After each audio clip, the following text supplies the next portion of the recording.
What's up guys, it's Alex from ATL here, and I'm here to tell you something about the concept of our new record, Face Your Fears.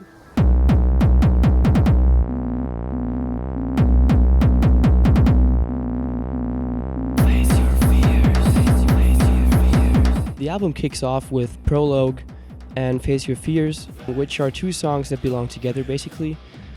Prologue, we wanted to create a track that gets the people pumped for when we get on stage, and we resorted to the more EDM types of sounds and tried to elicit this kind of tribal marching feeling. So we have these background vocals screaming "Face Your Fears" and loud tribal drums and Zamba drums all melted together until it bounces off and goes straight into Face Your Fears, which is our second track. Face Your Fears is basically a summation of the themes on the record. It's all about getting out of the negative situation, making the best, making light out of the darkness. And Face Your Fears just felt like a good mixture to open up the album with, because it contains all our faster drum and bass elements as well as the metalcore side we quite often use, and I'm proud of that song.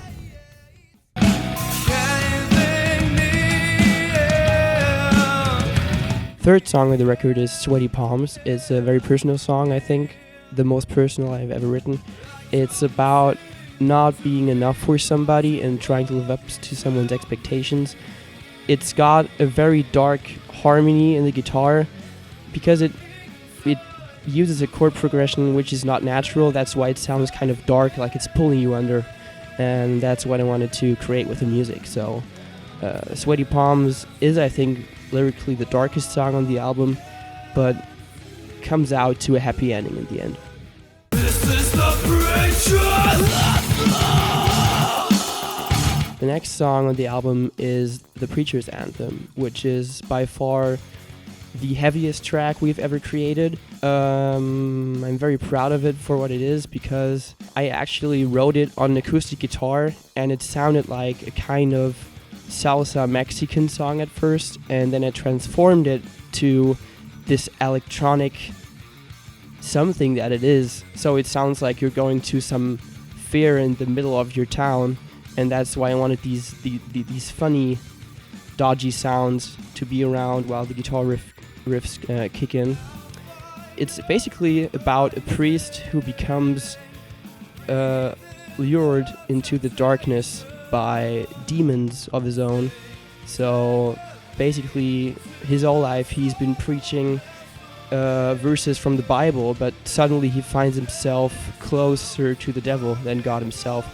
So there's an inner conflict going on, and the song also has very heavy riffs, I think, and some of the most Muse-inspired choruses or melodies that I've ever written. And yeah, you should check it out. We've got a music video out for it too. The next track is called Burning, and it's like, you would say the calm before the storm, but it's more like the aftermath. It's the first part of a split song which consists of Burning and Bridges. Burning is basically a cello adaptation where we invited a friend of mine called Raja to play cello on it. So we did like string quartet section, which I wrote and recorded it all, and then we transformed it afterwards into this band track, which is Bridges, which basically just adapts all these melodies onto guitars, piano, drums, and vocals. So there's a kind of motif throughout the album.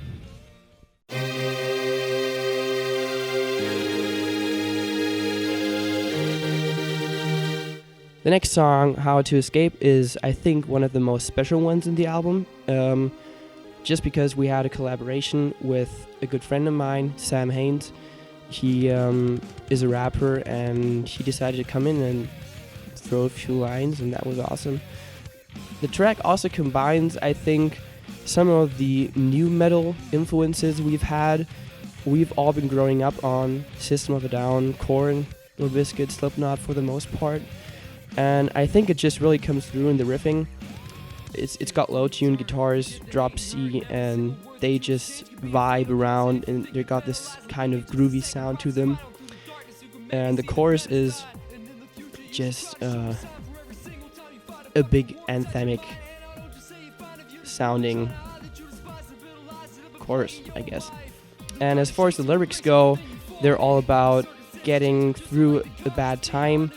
It's always linked to the theme of the album, Face Your Fears, of course.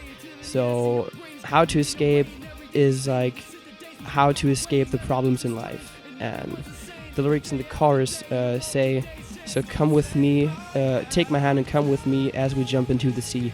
And the sea is like supposed to mean the freedom to be freed of all the chains that bind you to something bad.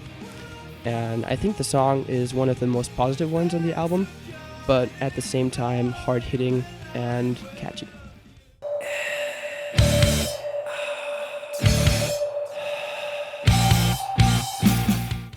Next song is called Jango Encaged, and it's of course an allusion to the film Django Unchained, and it's one of the songs that our bassist Alex wrote.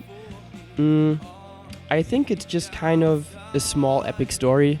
In these 7 minutes you get through, I think, two time signatures and the tempo changes. It's like a big climactic song which ends in a gigantic breakdown, basically. Django Encaged basically describes the position of a slave and how he tries to free himself of the chains that bind him to his fate. And I think it's an important topic nowadays. When you think about Black Lives Matter, you could say that to some extent black people are yet not free from all their problems, and I just felt I wanted to write a political song that contains a strong message but is not as in your face as most others are. So I tried to make up a story to it, and it just happened to fit quite well with Django Encaged.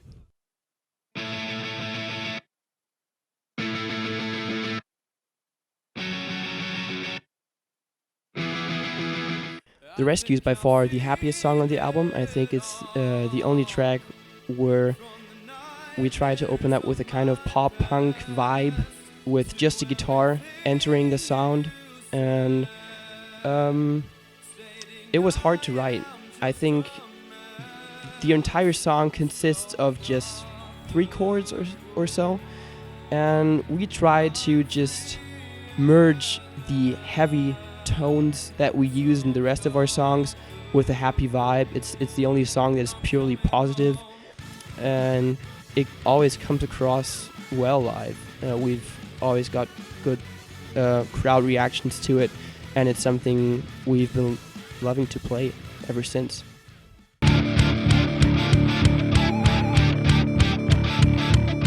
Covered in Holes is actually the oldest song. I wrote it just as we were about to release our last album, Days of Futures Past. So to me personally, it sounds like the oldest song of our new album because it was just written in a different time period. I should say though that we started writing Face Your Fears immediately after Days of Futures Past was released, so it was just a giant time span. So there's no point where I could say, okay, this is the point where we started writing the new record. It just went on. We always have creative ideas and we sit down and write something, so it's not all written in one session or something. Covered in Holes also uses the kind of new metal vibe that we like to experiment with, for example, in How to Escape To.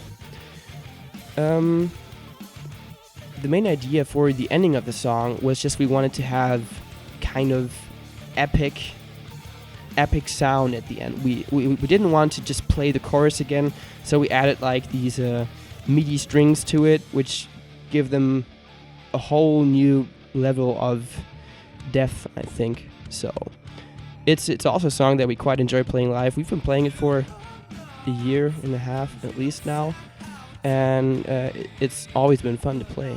Covered in Holes. Hey, turn the page, see the other side. Covered in Holes is followed by Placebo Affection, which basically is the only ballad on the record. It's also a song that is about getting out of the bad situation, like most of the songs, because it was the main theme that I had in my head when writing these lyrics. But it has a happy sound to it, and the lyrics are pretty saddening, I think. Placebo Affection is basically part one of a two-part song. Redemption is part two.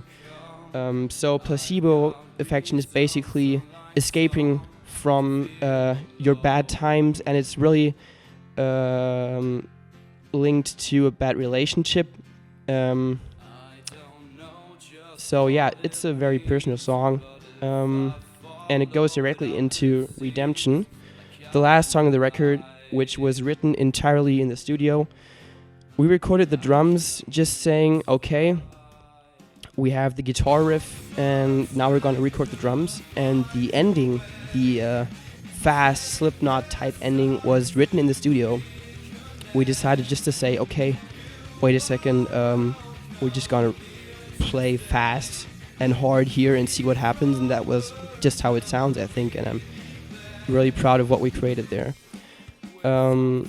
So yeah, those two tracks go together well, and Redemption also has this mixture of really driving, crushing guitars and almost angelic singing on top of it. The song that inspired me to write this one was Redshift by Enter Shikari. It has the same kind of spacey vibe that takes the listener away from what's going on right now. And I think it's just a good way to end the album because it has such a pop nuance, but still doesn't lack heaviness.